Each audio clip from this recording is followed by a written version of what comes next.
¿Qué le sucede a un hombre cuando su cuerpo ya no le pertenece? Cuando incluso el dolor se convierte en una herramienta política y el espíritu humano es desgarrado no por justicia, sino por espectáculo. Un nombre resuena a través de las páginas de la resistencia escocesa como un trueno sobre las tierras altas. William Wallace.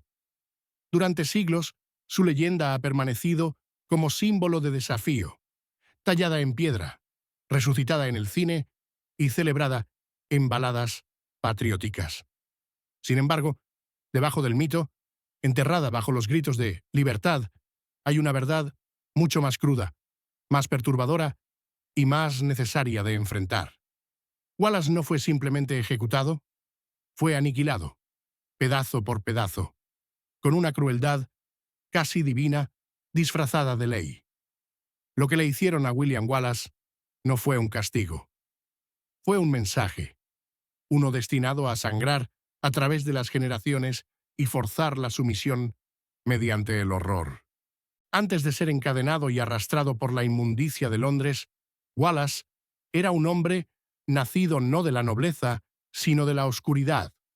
Probablemente nació alrededor de 1270, en Elderslie, o quizás en Ayrshire. Todavía existe debate. ¿Era hijo de un noble menor o un caballero? Lo que es seguro es que Wallace no fue formado en cortes reales ni en salones dorados. Fue forjado en los campos, en los bosques brumosos, en la silenciosa rabia de un pueblo asfixiado, bajo la dominación inglesa. Escocia, a finales del siglo XIII, era una tierra fracturada por la ambición y sofocada por una corona extranjera. El rey, Eduardo I de Inglaterra, llamado el martillo de los escoceses, ya había impuesto su voluntad brutal, derribando monarcas escoceses y reemplazando la ley con botas militares. Fue en esta atmósfera de ocupación y traición donde William Wallace emergió no como general ni político, sino como algo mucho más peligroso, un símbolo. Su rebelión no nació del mando noble.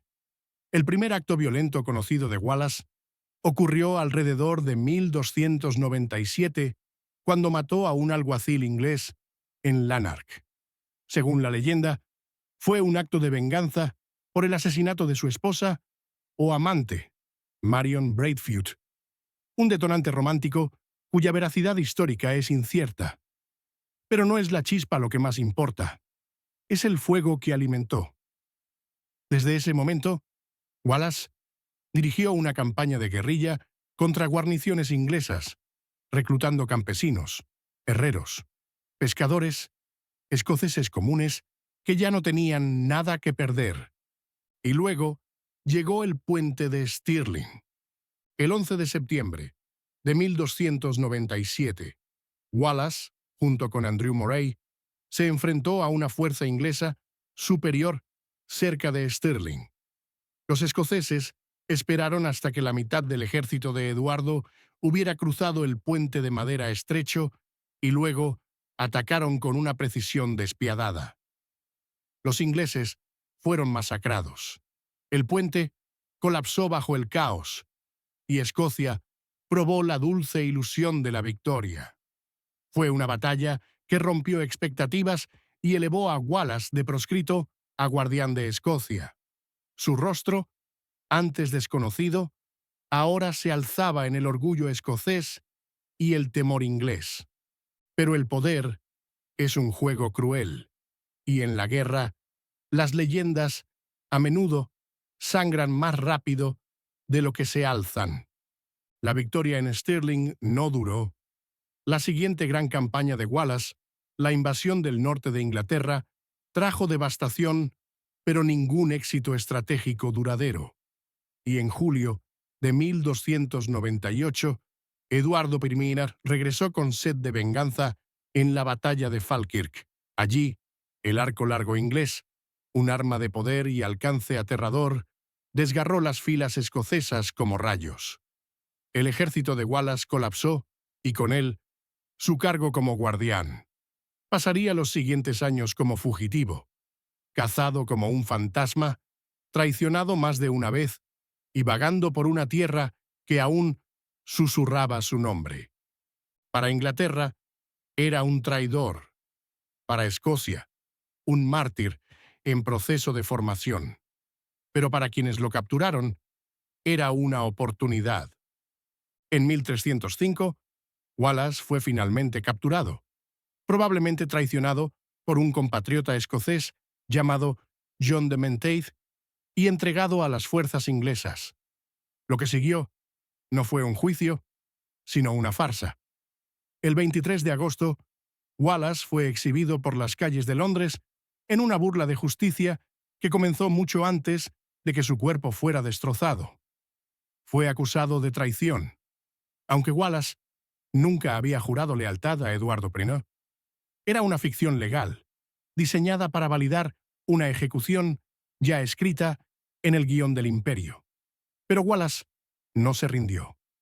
Incluso, cuando estuvo de pie en la sala, con las extremidades encadenadas, los ojos cansados de dolor, se negó a ceder. Según los cronistas, cuando lo acusaron de traición, Wallace respondió con desafío. No podía ser traidor de Eduardo, porque nunca fui su súbdito. Fue una línea que selló su destino. Lo que vino después no fue ejecución, fue exhibición. Wallace fue sentenciado a morir por uno de los métodos más grotescos jamás ideados por la ley medieval: ser ahorcado, destripado y descuartizado. Era un castigo reservado para traidores, y su propósito no era simplemente terminar con la vida, sino obliterarla.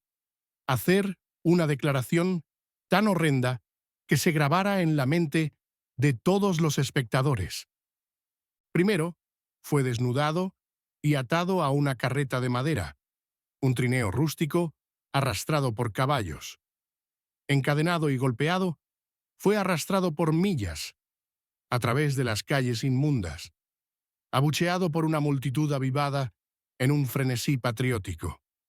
Su piel se desgarró contra las tablas, y para cuando llegó a Smithfield, su cuerpo ya era un tapiz de hematomas y heridas sangrantes. Luego vino el ahorcamiento, pero no hasta la muerte.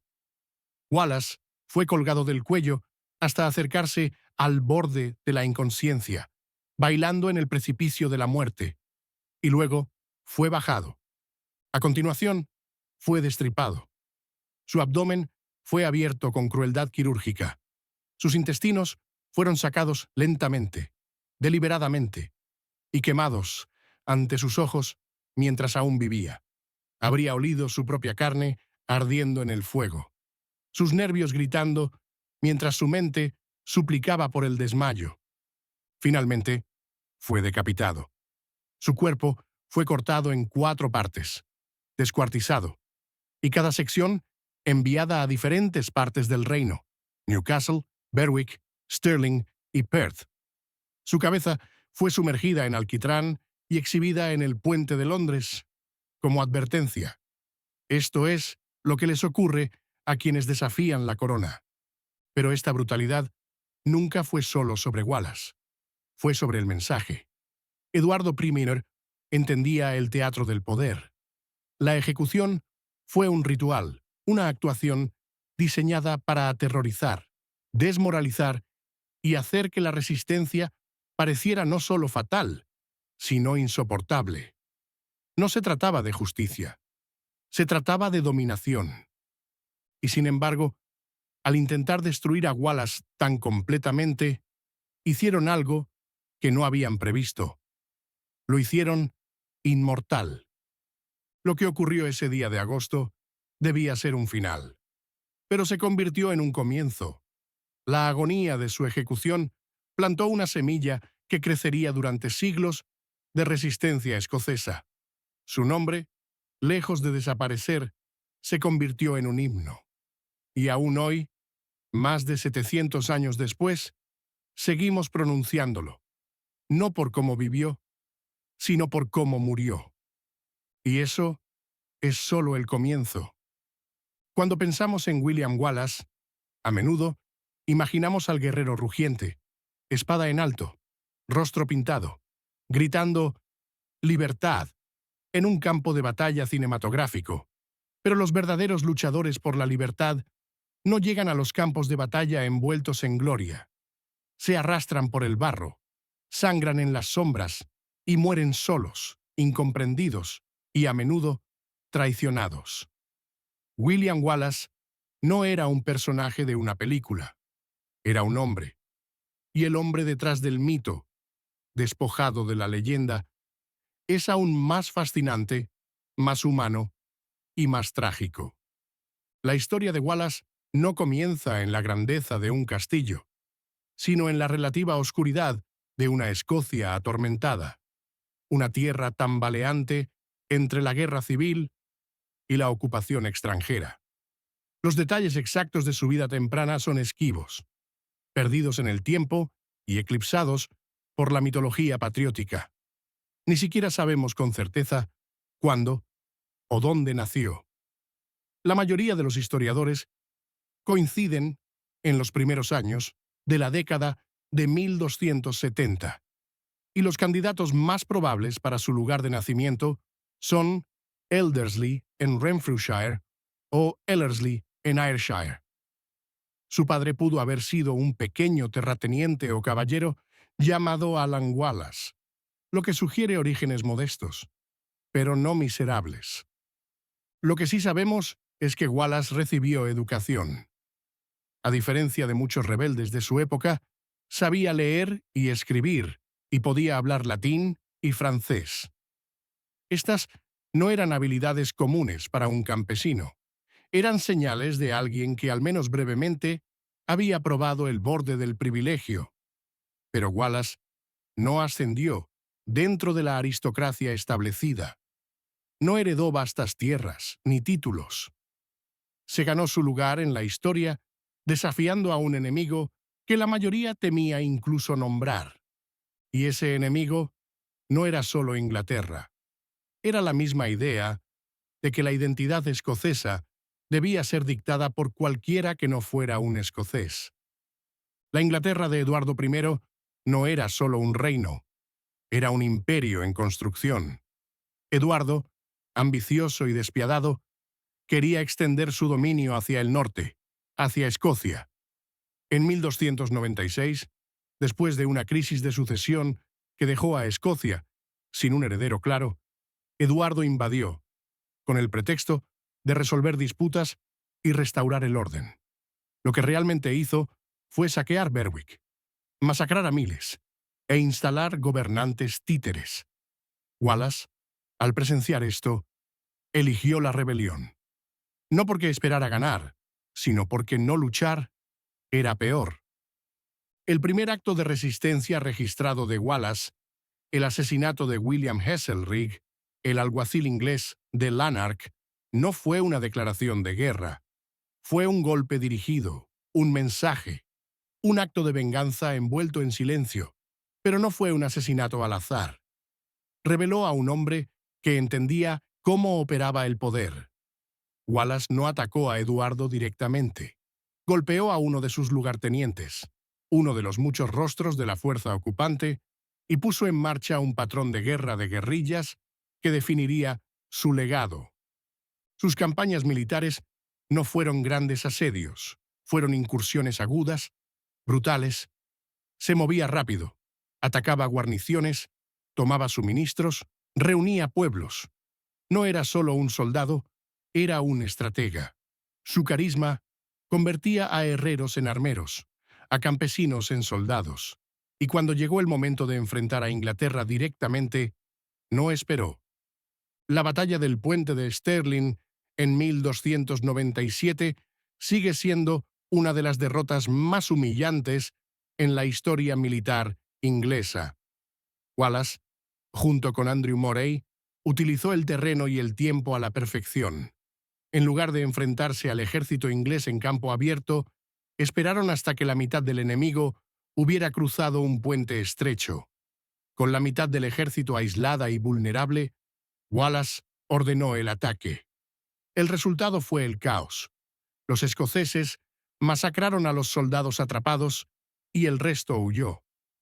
Wallace no solo ganó una batalla, anunció que Escocia se negaba a inclinarse.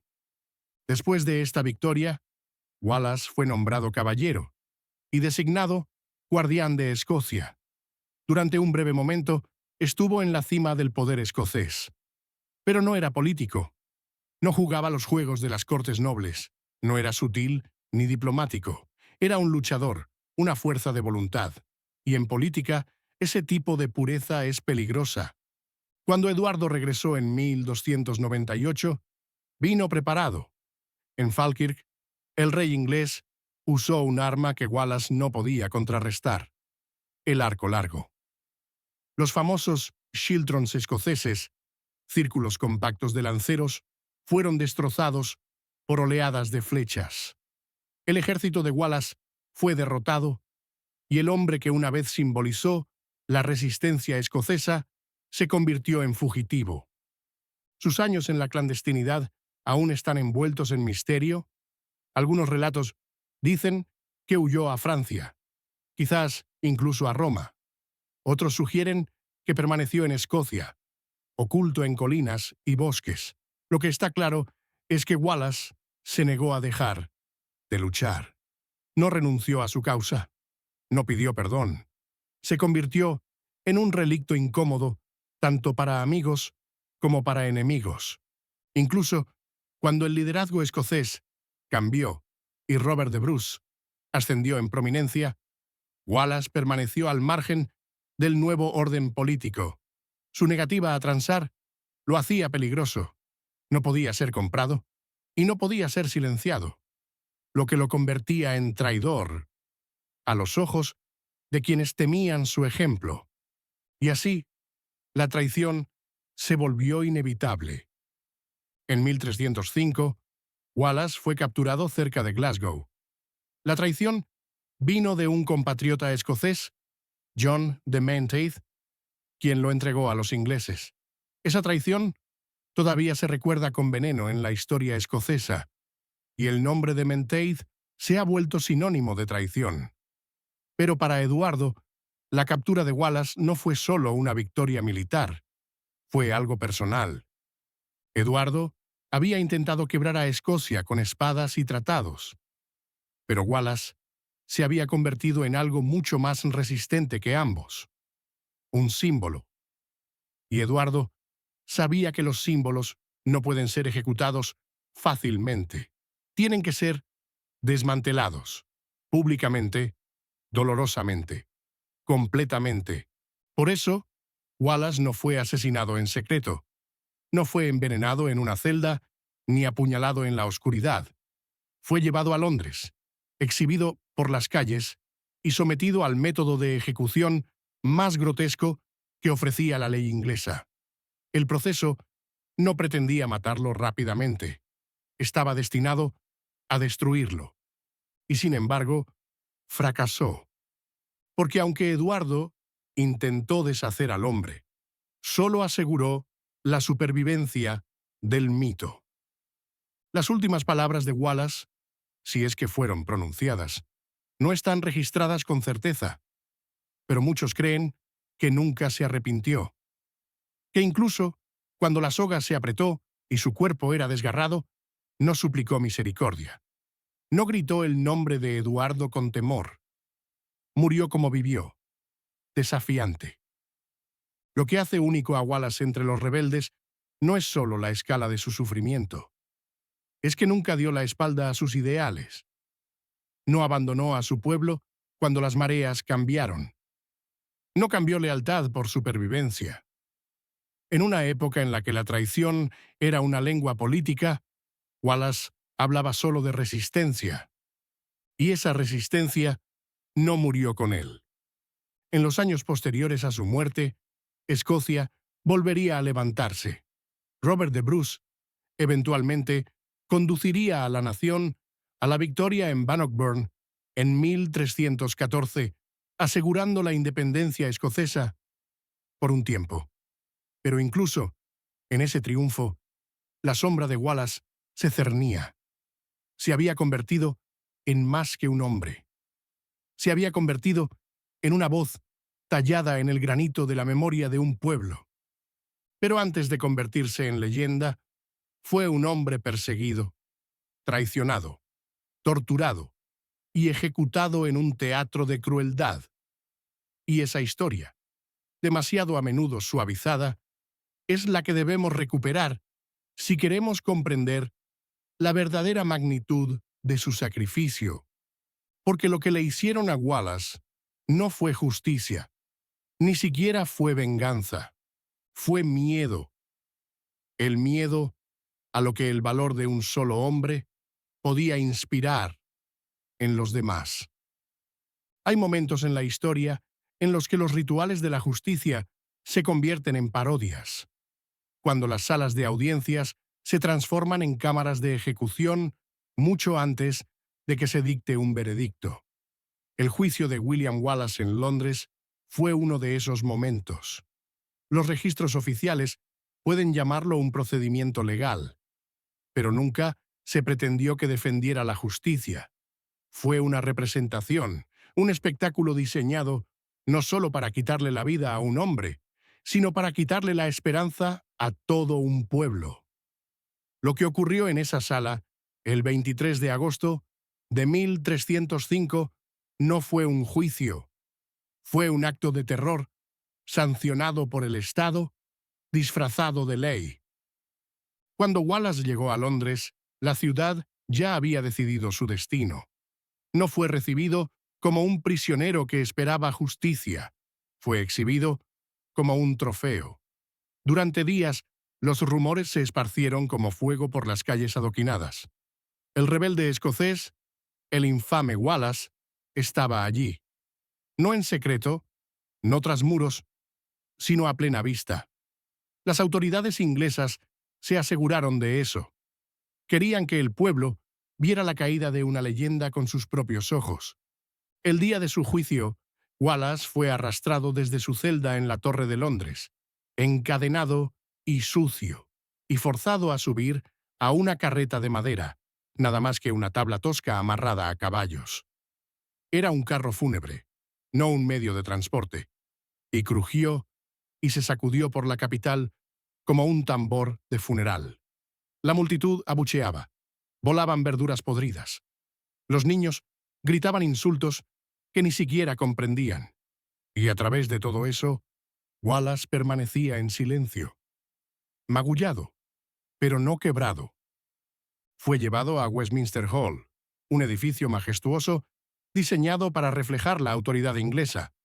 En su interior se reunieron nobles, jueces con túnicas rojas, escribanos y guardias armados. No era una corte imparcial, era un escenario. Y Eduardo Primey había escrito el guión. A Wallace no se le permitió defenderse, no tuvo asesoría legal, no se le permitió llamar a testigos ni hablar libremente.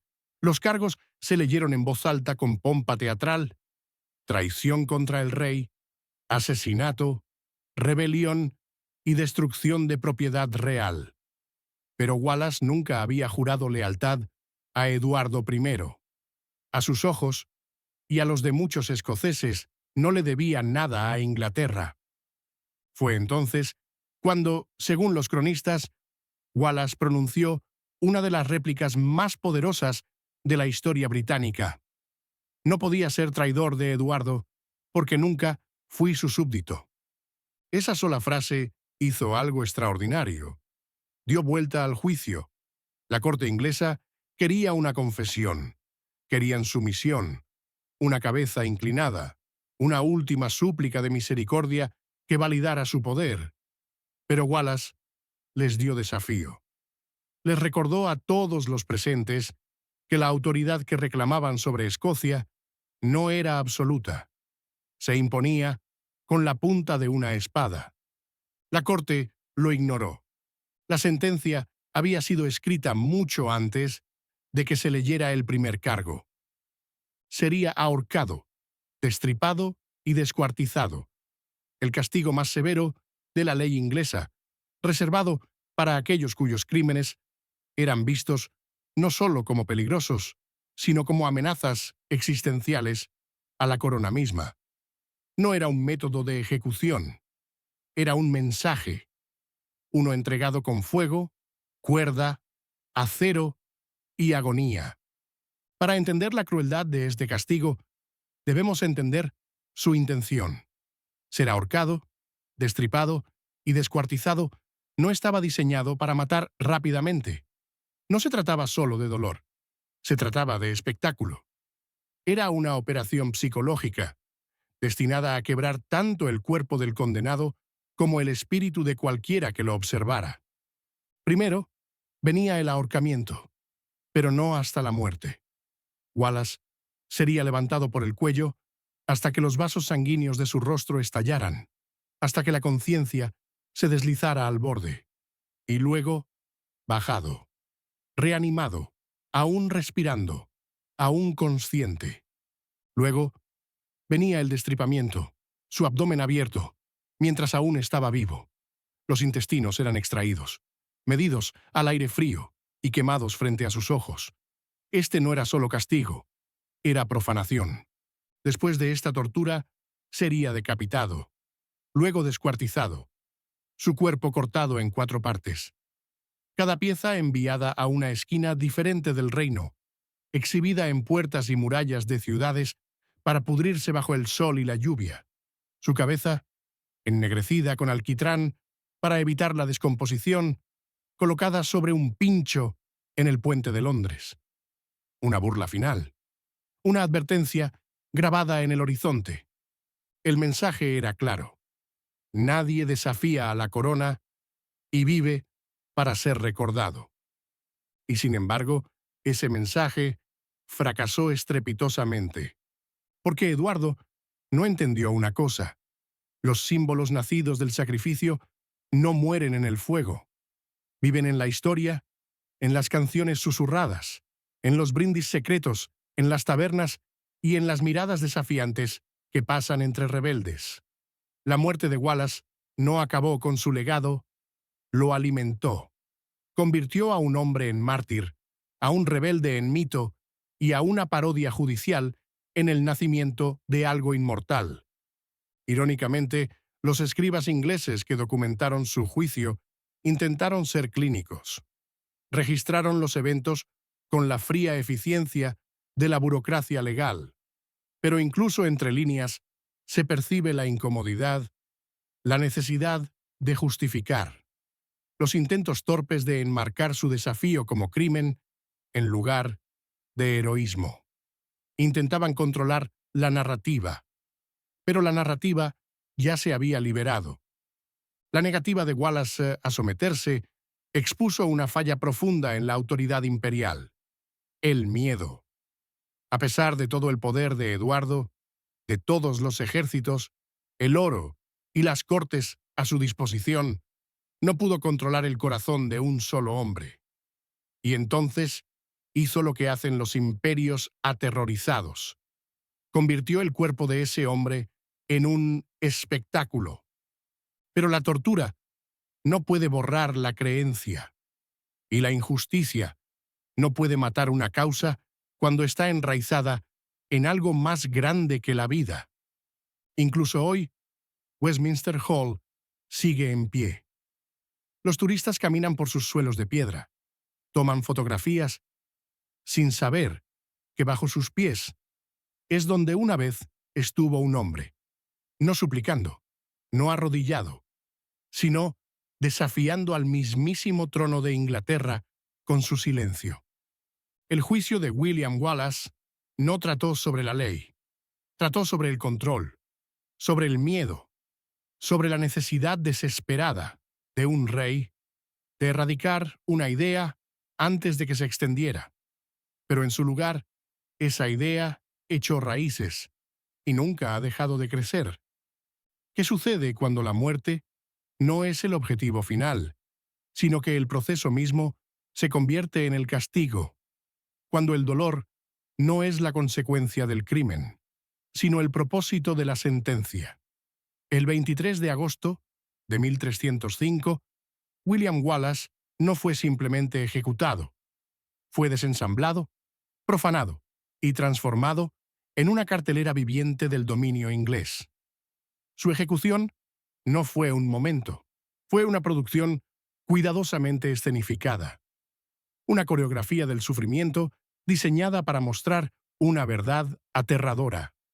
La desobediencia no sería tolerada, no en secreto, y ciertamente no en silencio.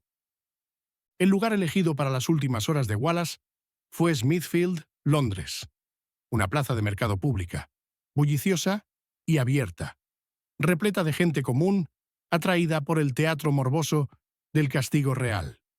En la Inglaterra medieval, las ejecuciones eran eventos cívicos. No había vendas en los ojos, ni dignidad silenciosa.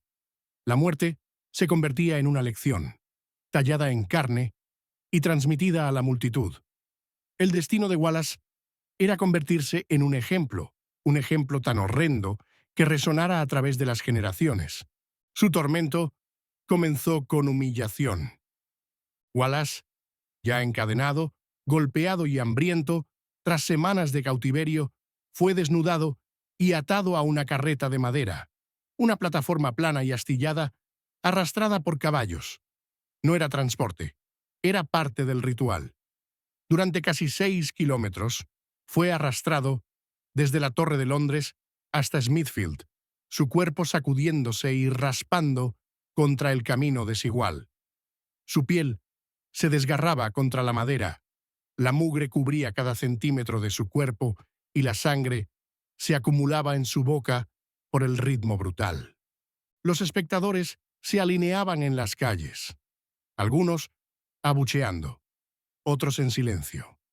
Entre la multitud había niños, vendedores, nobles y mendigos. Para muchos, era un espectáculo demasiado raro para perderse, la ejecución del rebelde más infame de Gran Bretaña, y el gobierno se aseguró de que vieran cada momento.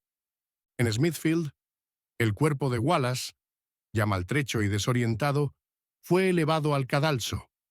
No hubo sacerdote, ni bendición final, ni misericordia susurrada. Lo que siguió fue el equivalente medieval a la tortura patrocinada por el Estado, envuelta en el lenguaje de la ley. Primero, fue ahorcado del cuello, pero no hasta morir. La soga se tensó, sus piernas patalearon, su visión se nubló, los vasos sanguíneos de su rostro estallaron. El dolor era inimaginable, pero perfectamente calculado. Antes de que la inconsciencia lo alcanzara, fue bajado, jadeando, medio muerto, completamente consciente. Esto era solo el comienzo. Luego vino el destripamiento. El abdomen de Wallace fue abierto con crueldad deliberada. Sus verdugos, entrenados, experimentados y completamente despiadados, introdujeron las manos y comenzaron a extraerle los intestinos. Lentamente, cuidadosamente, fueron sacados mientras Wallace aún vivía, aún respiraba. Luego, fueron arrojados a un brasero cercano, quemados ante sus ojos moribundos. El hedor de su propio cuerpo, chamuscándose, chisporroteando, fue el último aroma que experimentó.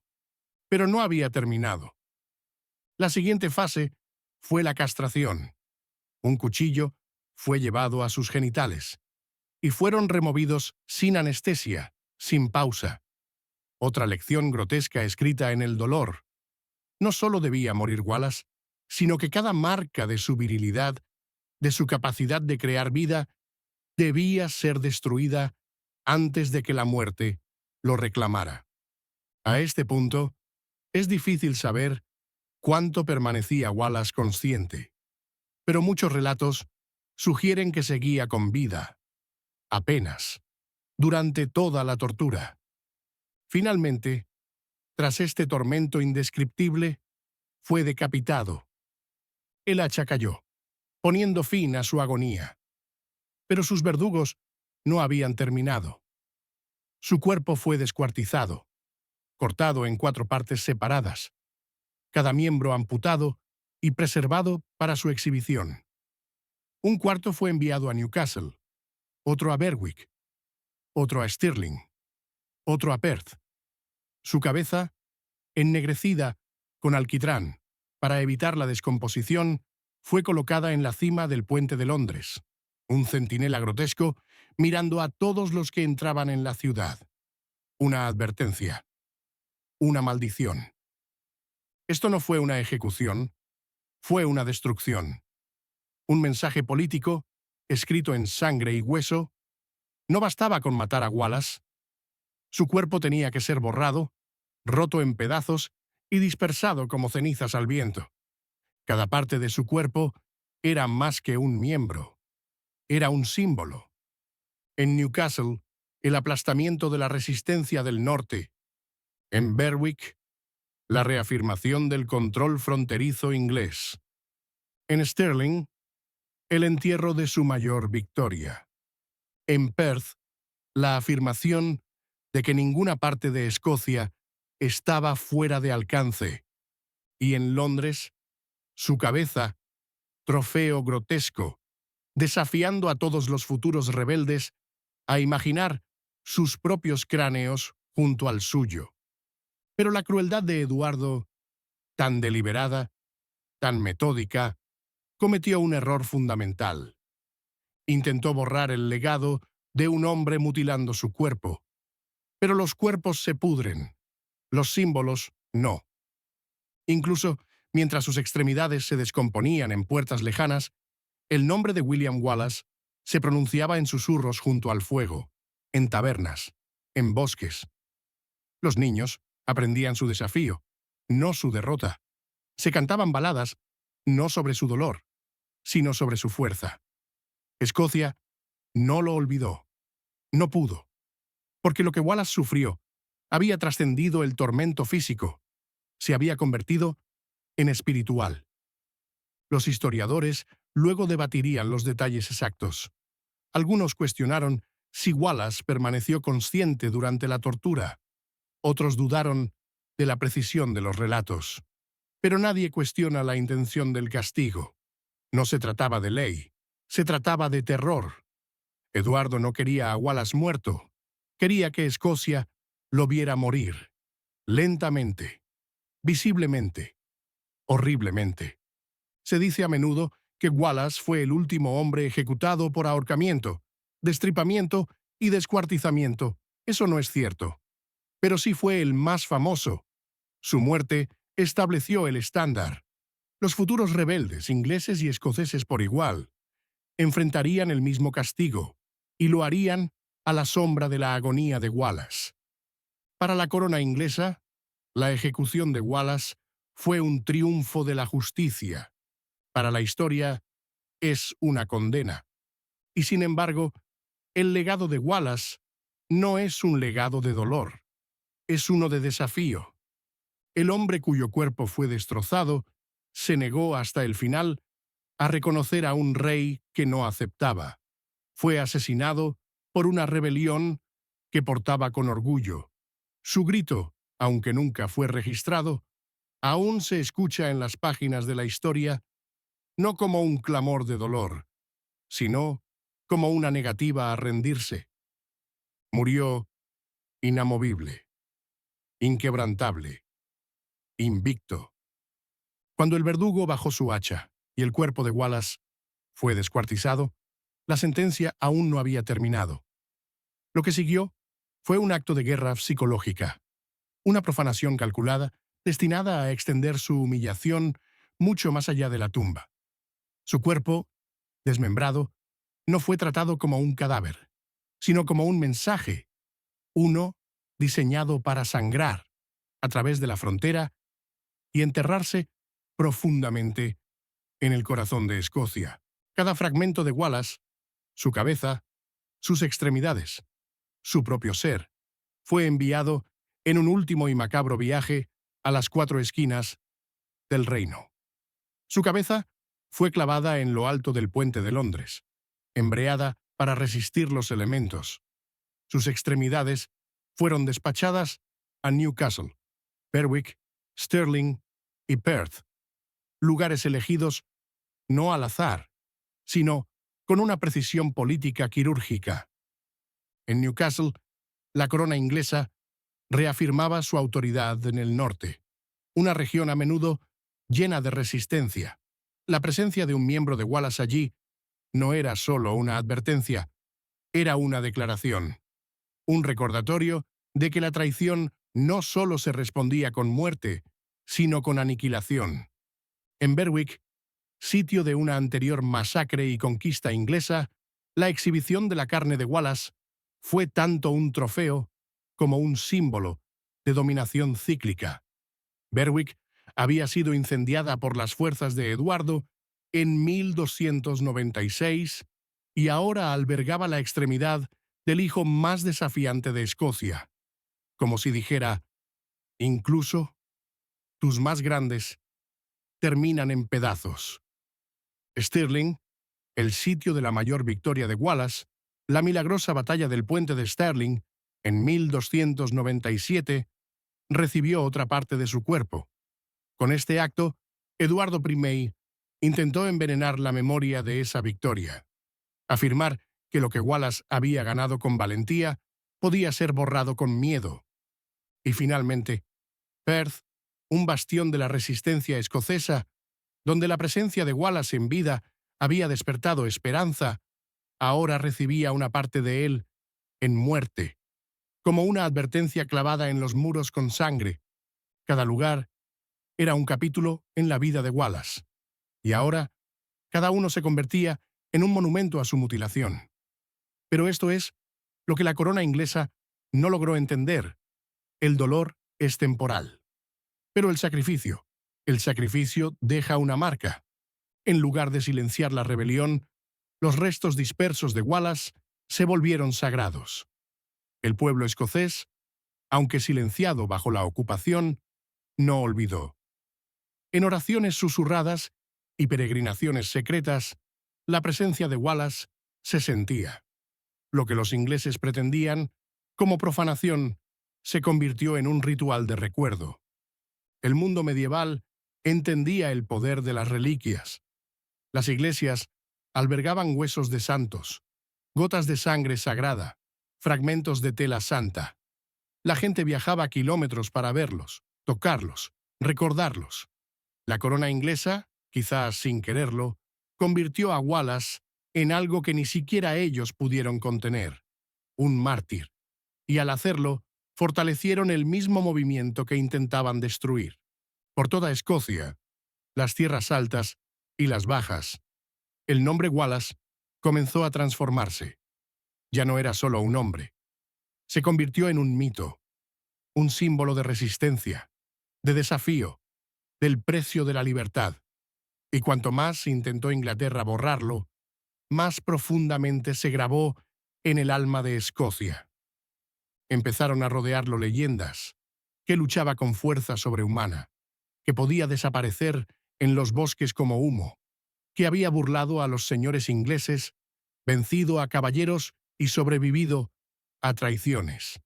Estas historias, algunas falsas, otras a medias, otras enraizadas en hechos reales, no se crearon para glorificar el dolor. Se crearon para proteger la memoria. Porque la memoria era ahora el campo de batalla. Incluso la cabeza de Wallace, grotescamente expuesta en el puente de Londres, no pudo detener la expansión de su historia. Los viajeros iban y venían, y el relato del hombre que se negó a inclinarse, aunque su cuerpo fuera convertido en una advertencia, se extendió de aldea en aldea, de taberna en iglesia, de padre a hijo. Se compusieron baladas, algunas en inglés, otras en gaélico. Estas canciones contaban la historia de un hombre que vivió por su pueblo, murió por su causa y se negó a reconocer a un rey extranjero. No importaba que su cuerpo hubiera desaparecido. La memoria permanecía, inmortal. Eduardo I, a pesar de su brillantez militar, cometió un error crítico: intentó dominar a los escoceses con miedo. Pero el miedo es pasajero. Y en el sufrimiento de Wallace, los escoceses encontraron algo más poderoso que el miedo: identidad. Es una de las ironías más grandes de la historia. Cuanto más se desmembraba a Wallace, más entero se volvía en la mente de su pueblo. Ya no estaba solo en Newcastle o Berwick, o Stirling o Perth. Estaba en todas partes, en cada puño cerrado, en cada acto silencioso de resistencia, en cada familia de las tierras altas que decía a sus hijos: recuerda a William Wallace. Y lo hicieron, por generaciones. En una época sin cámaras ni fotografías, sin internet ni medios impresos, la corona inglesa trató de destruir a un hombre dispersando sus restos, pero al hacerlo, crearon uno de los primeros ejemplos de mito político masivo a través del martirio.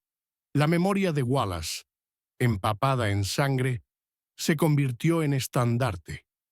En 1314, menos de una década después de la muerte de Wallace, Robert de Bruce conduciría a Escocia a la victoria en Bannockburn, una victoria que debía tanto a la moral como a la estrategia.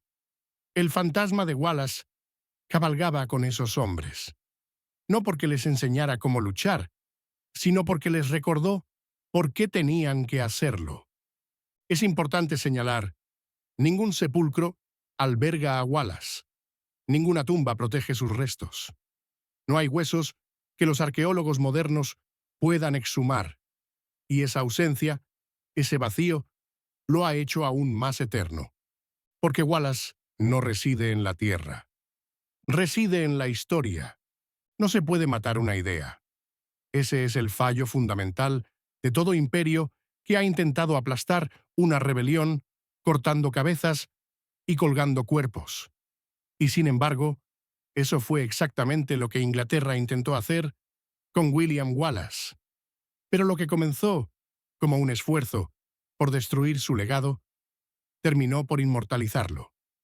Porque el poder de Wallace no residía solo en su espada, ni siquiera en sus victorias. Estaba en la historia que nació de su sufrimiento. Una historia que no solo sobrevivió, sino que creció. Tras su ejecución, la leyenda de Wallace no se desvaneció. Comenzó a expandirse como una llama que se niega a apagarse.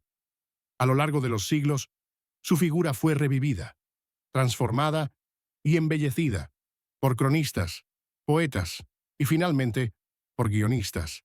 Cada generación reinterpretó a Wallace según sus propios miedos, esperanzas y anhelos, y con cada repetición se alejaba un poco más del hombre real y se acercaba al mito eterno. En el siglo XV, el poeta ciego, Blind Harry, escribió The Wallace, una crónica heroica escrita en verso que presentaba a William Wallace como una figura casi sobrehumana. Esta obra, aunque históricamente inexacta, fue inmensamente popular. Sus versos, llenos de exageraciones y nacionalismo, fueron recitados en pueblos. Memorizaron por generaciones y pasaron de boca en boca durante siglos. Fue una reconstrucción emocional más que histórica, pero cumplía un propósito. Mantenía viva la llama. Blind Harry no inventó a Wallace, pero sí lo remodeló para convertirlo en el arquetipo del defensor escocés. En su relato, Wallace no solo luchaba contra los ingleses, sino contra la corrupción, la cobardía y la injusticia interna. Era una figura moral, un espejo de las aspiraciones nacionales. Y lo más importante, su sufrimiento era presentado como noble, su ejecución como un sacrificio necesario. El legado de Wallace siguió creciendo.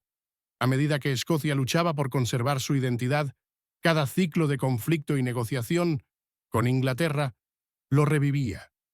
Cada vez que se hablaba de independencia, se invocaba su nombre. Y así, mientras sus restos se habían perdido para siempre, su figura se hacía cada vez más visible. En el siglo XIX, el romanticismo reavivó la pasión por héroes nacionales y mártires épicos. Wallace fue pintado, esculpido, idealizado. Monumentos fueron erigidos en su nombre, como la enorme torre del Monumento Nacional Wallace en Stirling, construida en 1869.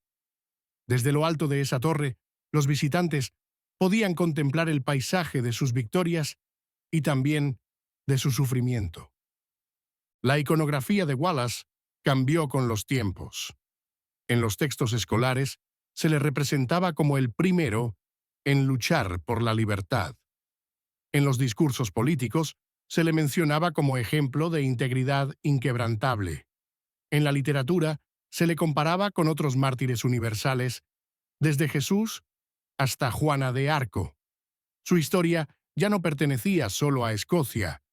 Empezó a formar parte de una narrativa humana más amplia, la del individuo que se enfrenta al sistema y muere por principios que superan su existencia. Y luego llegó Hollywood. En 1995, Braveheart, dirigida y protagonizada por Mel Gibson, catapultó el nombre de William Wallace a una audiencia global. La película fue tan apasionada como inexacta. Tomó licencias artísticas que harían temblar a cualquier historiador serio. Kilts, en una época en que no se usaban, relaciones románticas ficticias, batallas dramatizadas y un Wallace más mesiánico que humano. Pero Braveheart hizo algo que los libros no pudieron. Convirtió el mito en emoción visceral. Para millones de personas que nunca habían escuchado su nombre, Wallace se convirtió en la encarnación de la lucha por la libertad. Su grito final de «Freedom», libertad, se convirtió en un símbolo cinematográfico, un eco de resistencia que traspasó las fronteras culturales. ¿Fue históricamente precisa? Number fue emocionalmente poderosa. Absolutamente. El impacto fue tal que, incluso con todas sus imprecisiones, Braveheart reavivó el interés en la historia escocesa, en la identidad nacional e incluso en debates políticos reales sobre la independencia. Wallace volvió a estar en boca de todos, no como nota al pie, sino como protagonista. Y aunque los académicos continúan señalando sus errores, el hecho de que aún hoy estemos hablando de Wallace demuestra su vigencia. La verdad es que ya no importa si Wallace realmente usó pintura azul en el rostro o si gritó «Libertad» al morir. Lo que importa es lo que representa. Representa al hombre que se mantuvo firme cuando era más fácil arrodillarse. Al cuerpo que fue destrozado, pero cuya voluntad no fue quebrada. A la causa que no pudo ser enterrada ni siquiera bajo las piedras de la dominación. Wallace no fue perfecto, no fue invencible. Fue traicionado, derrotado y mutilado, pero también fue constante, valiente y profundamente humano. Y eso es lo que lo ha hecho perdurar. Su historia nos recuerda que los imperios pueden dominar territorios, pero no corazones. Pueden dispersar cuerpos, pero no borrar memorias. Y que la verdad, incluso cuando se mezcla con leyendas, tiene un poder que ni las espadas ni las coronas pueden silenciar. Gracias por ver. Si lo encuentras interesante, aquí tienes otro video interesante.